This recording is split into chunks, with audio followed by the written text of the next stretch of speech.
you're probably not going to get a better deal by going directly to the listing agent.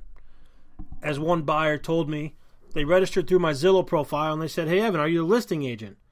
And I said, "No, I'm not the listing agent. I represent potential buyers." "Well, why is your name next to the listing in Zillow?" Well, that's a pretty good question and certainly an answer for another time. But the question was, well, I only want to go with the listing agent. So thanks anyway. I'll see you later.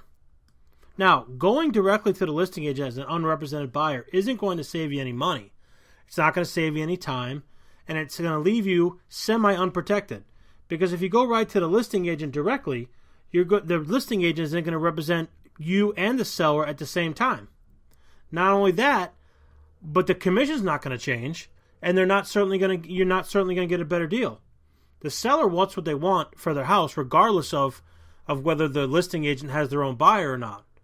And the listing agent certainly isn't going to cut their commission that they've already agreed to should they have found their own buyer.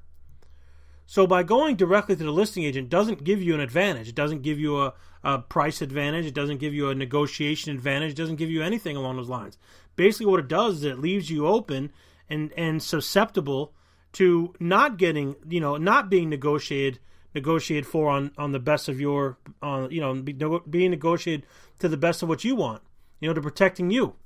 Because at that particular point, the listing agent is going to want both sides of the deal, both sides of the transaction is going to get paid as such. So by going directly to the listing agent, you're not saving time, you're not saving money, you're not saving effort. In fact, you're putting yourself, and some would say at risk, because the listing agent is then more concerned about the deal as they are whether you get a better deal, the transaction itself. They're more concerned about the transaction itself than they are making sure the buyer gets a good deal, because the buyer obviously wants to pay the least amount. The seller obviously wants to get the highest amount. So when you start negotiating home inspections and credits and things like that, where is that listing agent going? Where is that seller's agent going to draw the line? It's difficult to do. So if I were you on this particular question, I would find yourself a buyer agent. Find yourself a buyer agent to represent you appropriately, and for that buyer agent to negotiate on your best interest, for your best interest with the listing agent. That's the way we've seen the most success here at ERA Russell Realty Group. Hope you enjoyed. Thanks for listening.